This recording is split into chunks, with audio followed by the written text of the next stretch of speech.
Hello everyone. Today I'm going to be showing you how to add stock to your inventory using the purchase order method.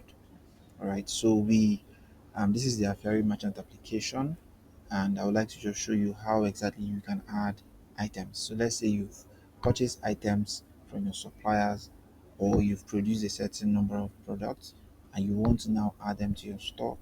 How are you going to do that? And that's what I'm going to be showing you today. So the first thing that you do is to head on to the inventory model. So when I click on this drop down here on the inventory model, you will see requisition, purchase order, stock manager, and stock transfer. So what we are going to be doing is the stock and purchase order. So we'll come to the purchase order, and that's where we'll be creating a new purchase order because you have just purchased some items and you now want to create a purchase order for those products that you've bought, or you are about to buy the items. You can also create the purchase order directly from here. So the first thing that you want to do before you can create any purchase order, you need to know the supplier that a purchase order is going to be connected to. So you will come to the suppliers module and confirm that you've already created that supplier before now. All right. So how do you create a supplier? You just click on the add new supplier button at the top right of your screen. So when I click on add new supplier, I'll put the supplier name, the supplier email, the mobile number, the WhatsApp number, and the business address. If you have their CAC number, you can also put that here and save it. Right. So if you are the supplier, so let's say there are some items that you typically would buy by yourself from the market, and then there are some that you'd order from your suppliers. So you can actually um record register yourself as a supplier if you are the ones buying it from the market. So you can register yourself as a supplier and put all your information here and save it.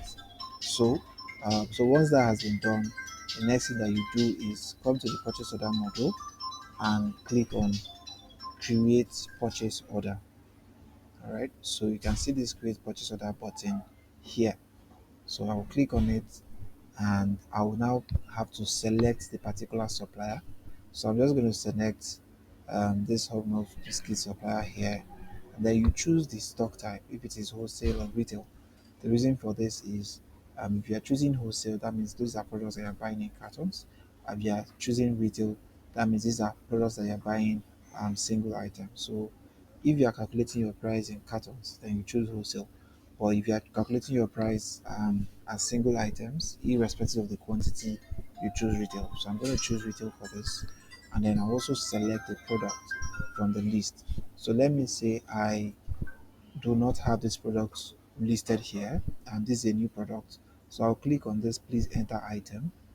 I would write the name of the product. Let's say I want to buy Hobnobs biscuits. Right, then I'll click on add item button.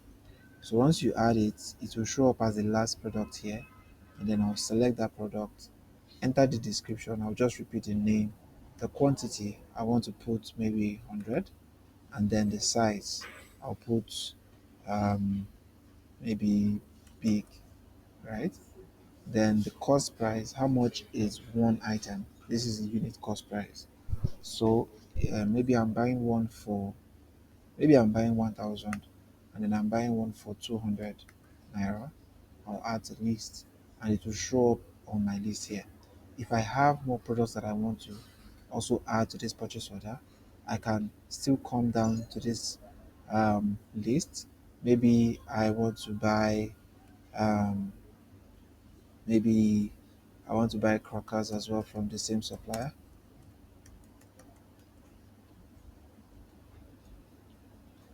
Hold on, yeah, I'll add it to the item, and then I'll select that one, put the description, the quantity, maybe I'm doing 500 of this, the size is small, and then cost price, maybe I'm doing it at 150. All right, then I add it to the list. So you see I've added two different products to this purchase. So even if you have 10 items, 20 items, you can all keep adding it until you've completed them, and then you click on the submit. So once I click on the submit button, it will create a purchase order for me, and that is what I've created now. So if you see here, I can view this purchase order. So if you view the purchase order, you see who the supplier is, the date is created, the purchase order number. This is how you can track all your purchases by the purchase order number, and then the items, their quantities, stock type, unit prices, and then the total. All right.